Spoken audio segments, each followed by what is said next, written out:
नमस्कार। भारत में अयोध्या संभल के बाद अब अजमेर शरीफ दरगाह के नीचे भी मंदिर खोजा जाएगा। एक बहुत फैक्ट की बात आपको बताती हूँ। भारत में अगर मुस्लिम राजाओं ने मस्जिदें बनवाई तो मुस्लिम राजाओं ने मंदिर भी बनवाए, लेकिन नफरती लोग आपको ये कभी नहीं बताएंगे। भारत में बहुत सारे मुस्लिम राजाओं ने मंदिर बनवाए, शिवाजी को छोड़कर क्या किसी हिंदू राजा ने मस्जिद तामीर करवाई? एक लाहौर के सूफी संत साईं मियां मीर ने 1588 में स्वर्ण मंदिर की नींव रखी थी। तो स्वर्ण मंदिर की नींव रखने वाला एक मुसलमान था। और बताती हूँ, लखनऊ के अलीगंज का बड़े हनुमान जी का मंदिर नवाब सिराजुद्दौला ने अपनी बेगम आलिया बेगम के लिए बनवाया था। नमस्कार। भारत में अयोध्या संभल के बाद अब अजमेर शरीफ दरगाह के नीचे भी मंदिर खोजा जाएगा। एक बहुत फैक्ट की बात आपको बताती हूँ, इसको ध्यान से सुनिएगा।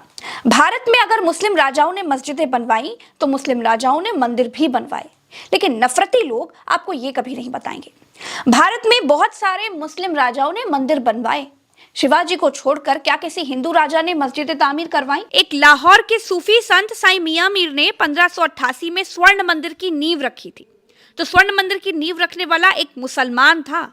और बताती हूँ, लखनऊ के अलीगंज का बड़े हनुमान जी का मंदिर नवाब सिराजुद्दौला ने अपनी बेगम आलिया बेगम के लिए बनवाया था।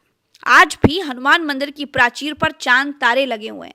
बड़े मंगल पर भंडारा लगवाना लखनऊ में मुसलमानों ने ही शुरू किया था। दोस्तों, अकबर ने ज्वाला जी में सोने का छत्र चढ़ाया, गुरदासपुर जिले के कलानौर में भगवान शंकर का मंदिर बनवाया, मध्य प्रदेश में कश्मीर में मंदिर बनवाए, यहाँ तक कि अपनी पत्नी के लिए अपने घर में मंदिर बनवा दिया। क्या किसी हिंदू राजा ने अपने घर में मस्जिद बनवाई? अब आप कहेंगे कि अकबर ने हिंदू राजकुमारी जोधा या हरखाबाई, जो भी आप नाम ले लीजिए, उनके साथ शादी की थी तो फिर प्रेम में बनवा दिया होगा। ये कौन सी बड़ी बात है? तो दोस्तों, नफरत के इस युग में एक और फैक्ट बताती हूँ आपको। अब इसे आप चाहें तो नफरत फैलाने वाले अंकल आंटियों के ग्रुप में फॉरवर्ड कर सकते हैं। देखिए, राणा सांगा मेवाड़ के हिंदू राजा थे। इन्होंने मुस्लिम सेनापति की बेटी मेहरुनिसा से शादी की थी। क्या मेहरुनिसा के लिए मस्जिद बनवाई? नहीं। इसके अलावा उन्होंने 3 और मुस्लिम लड़कियों से शादी की थी। क्या उनके लिए मस्जिदें बनवाई? नहीं। कुंवर जगत सिंह, उन्होंने 89 के अफगान नवाब कुतुल खां की बेटी मरियम से शादी की। क्या उन्होंने मरियम के लिए मस्जिद बनवाई? राजा छत्रसाल, उन्होंने हैदराबाद के निजाम की बेटी रूहानी बाई से शादी की थी। महाराणा कुंभा ने मुगल साम्राज्य के अधिकारी वजीर खान की बेटी से शादी की थी। राजा मान सिंह ने तो अकबर की भतीजी राजकुमारी बीवी मुबारक से शादी की थी। अकबर ने मंदिर बनवाया था तो मान सिंह मस्जिद ही बनवा देते। महाराणा अमर सिंह ने अकबर की बेटी शहजादी खानूम से शादी की। क्या खानूम के लिए मस्जिद बनी? दोस्तों, इसी तरह कई हिंदू राजा थे जिन्होंने मुस्लिम शहजादियों से, राजकुमारियों से शादी की थी।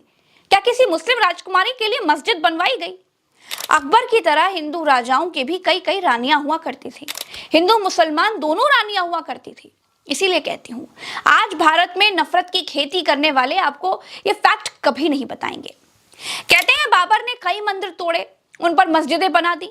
बाबर तो चला गया, बाबर का बदला क्या आज भारत के मुसलमानों से लिया जाएगा? संविधान ने जब मुसलमानों को बराबरी का हक दिया है, जब संविधान ये कहता है कि 1947 के बाद जो भी धार्मिक स्थल है, प्रार्थना स्थल है, जैसा था वैसा ही रहेगा, तो फिर ये नफरत की आंधी क्यों चलाई जा रही है? बीजेपी सरकार क्यों इसे रोकती नहीं? दोस्तों, अजमेर शरीफ की दरगाह के नीचे मंदिर है। ये एक केस है जो कि कोर्ट में सुनवाई लायक मान लिया गया। मैंने ख्वाजा मोइनुद्दीन चिश्ती के वंशज से जब पूछा कि आप बाबर के बारे में क्या जानते हैं, क्या सोचते हैं, तो वो क्या बोले, आपको सुनना चाहिए। हमारा मुगलों से कोई लेना देना नहीं, राज करने आए थे, आज उनका कोई नाम लेवा नहीं है। उनकी कब्रों पे 2 आदमी नहीं जाते। हम उनके मानने वाले हैं जिनकी कब्रों पे बादशाह भी आगे झुकते हैं। हम गरीब नवाज के मानने वाले हैं। अब एक 1910 की किताब के बेस पे 850 साल की हिस्ट्री को चेंज नहीं किया जा सकता। तो अब क्या कहना चाह रहे हैं? क्या जानबूझकर हिंदू मुसलमान किया जा रहा है? बिल्कुल, ये एक माहौल खराब करने का प्रयास किया जा रहा है। और ये जो महाशय जो काम कर रहे हैं, मैं समझता हूँ चीप पब्लिसिटी के लिए कर रहे हैं। तो आपको लगता है ये अजमेर शरीफ वाला मामला जो है ये पब्लिसिटी के लिए आगे बढ़ाया गया है? बिल्कुल पब्लिसिटी स्टंट है, कॉन्स्पिरेसी भी हो सकती है। बिल्कुल, मैं नहीं कह सकता। Which kind of conspiracy? ये हिंदू चल रहा है, मुसलमान देश में हालात चल रहा है कि हर जगह माहौल खराब करो, हिंदू मुसलमान करो, ये यही है आजकल माहौल।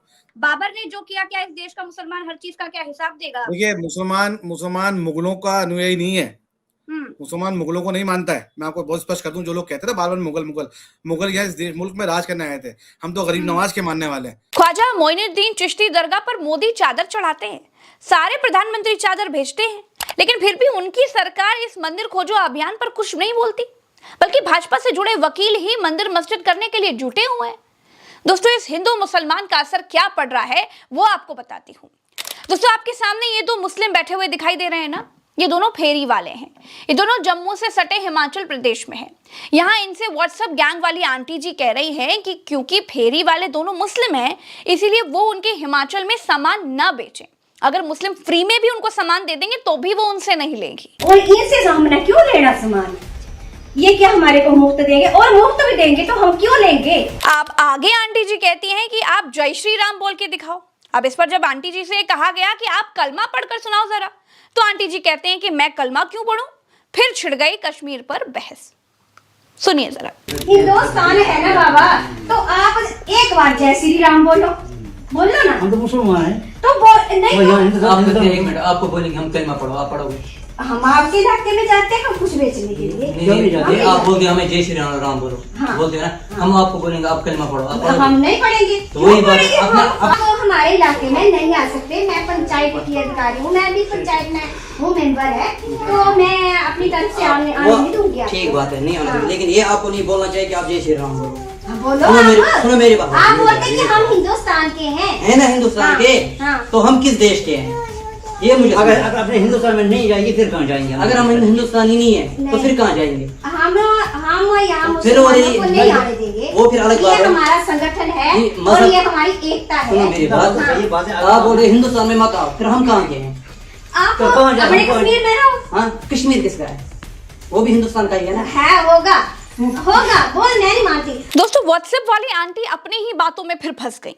अब मैं कसूर व्हाट्सएप वाली आंटी का बिल्कुल नहीं कहूंगी। ऐसे लाखों करोड़ों व्हाट्सएप वाली आंटियों अंकलों को जीता जागता ज़ॉम्बी बनाकर छोड़ दिया गया है। अभी रुकिए, अभी कहानी खत्म नहीं हुई है। मुस्लिम जागरूक थे, हिमाचल में कांग्रेस की सरकार है, लगा कि मामला खराब हो सकता है, मामला थाने पहुंच गया। आंटी जी फिर माफी मांगते हुए दिखाई दी। मैंने उनको बोल दिया था, जाने अनजाने में मेरे से कुछ गलती हुई होगी तो मैं उसके लिए हमारे धर्म के बारे में ना कोई बात नहीं। ये पता चले मैं इसके लिए हमारे धर्म के बारे में बोल रहे हाँ, हैं। मैं इसके लिए ही आपसे माफी मांगती हूँ। दोस्तों ऐसा नहीं है कि हमारे देश के लोग बुरे हैं ना, लोगों को नफरत की तरफ सरकारें ढकेल रही हैं, ये बहुत बुरा है। नफरत को शह देने वाली सरकारें समाज में जहर घोल रही हैं। अगर यहीं पर भाजपा की सरकार होती तो क्या होता? गलत करने के बावजूद आंटी जी को इस शर्मनाक हरकत के लिए हिंदू हृदय सम्राट बना दिया जाता। दोस्तों शरिया कानून से चलने वाली मुस्लिम सरजमी अबू धाबी में मंदिर बना, मोदी ने उसका उद्घाटन किया। हमारी छाती चौड़ी हो जाती है ना उसको देखकर। हम बहरीन में मंदिर बनाने जा रहे हैं, अच्छी बात है, लेकिन सोचिए अगर अबू धाबी में हमारे देश जैसे नफरती ज़ॉम्बी पैदा हो जाते तो क्या होता? क्या बन पाता मंदिर? ना, समाज साथ रहने से चलता है। समाज को बीजेपी, सपा, बसपा, कांग्रेस नहीं चला रही है। समाज इन पार्टियों के पैदा होने के पहले से चल रहा है, हम आप चला रहे हैं। पॉलिटिकल पार्टियों की कठपुतली मत बनिए, इंसान रहिए। मैं जानती हूं कि मैं आग लगी इमारत को बुझाने वाली वो छोटी सी चिड़िया हूं जिसकी चोंच में सिर्फ एक बूंद पानी आता है। जिसे मालूम है कि एक बूंद पानी से आग नहीं बुझेगी। कोई बात नहीं, मेरे बुझाने से भले ना बुझे, लेकिन मुझे इत्मीनान तो है इस बात का कि जब इतिहास लिखा जाएगा तो मुझे आग लगाने वालों में नहीं बल्कि आग बुझाने वालों में गिना जाएगा। चलते हैं, नमस्कार। हाँ जी गाइस, तो जैसा कि आपने सुना कि किस तरह से कहा जा रहा है ना कि ये स्लोगन के मतलब मोदी भगाओ देश बचाओ, तो ये बात सच है कि जब से मोदी आए हैं तब से हिंदू मुस्लिम के दंगे होने लगे हैं एंड हर मस्जिद के नीचे मंदिर को ढूंढने की कोशिश की जा रही। जो लोग मतलब शर्पसंद हैं, जो अमन नहीं चाहते हैं, एंड जैसा कि बताया गया वीडियो में कि किस तरह से मुसलमान मुगलों ने और मुसलमान लोगों ने भी मंदिर बनवाए हैं अपने दौर में, तो मस्जिद के साथ साथ। एंड आजकल का वक्त ये है कि भाई मस्जिद के साथ मंदिर और मंदिर के साथ मस्जिद भी होती हैं सामने, बट ये है कि भाई जिस तरह से गिराया जा रहा है, अजमेर दरगाह के नीचे भी अब बताया जा रहा है जी, क्लेम कर दिया कि वहाँ पे भी मंदिर है, तो इस तरह से भाई कंट्री में सुकून जो होता है वो छीना जाता है। तो आप राय का इज़हार हो कमेंट बॉक्स में ज़रूर कीजिएगा। वीडियो अच्छी लगी लाइक करें, शेयर करें, चैनल पर पहली बार है चैनल को सब्सक्राइब करके हमारे साथ जुड़ जाएँ। नेक्स्ट वीडियो मिलती है, इजाज़त दीजिए, अल्लाह हाफिज़।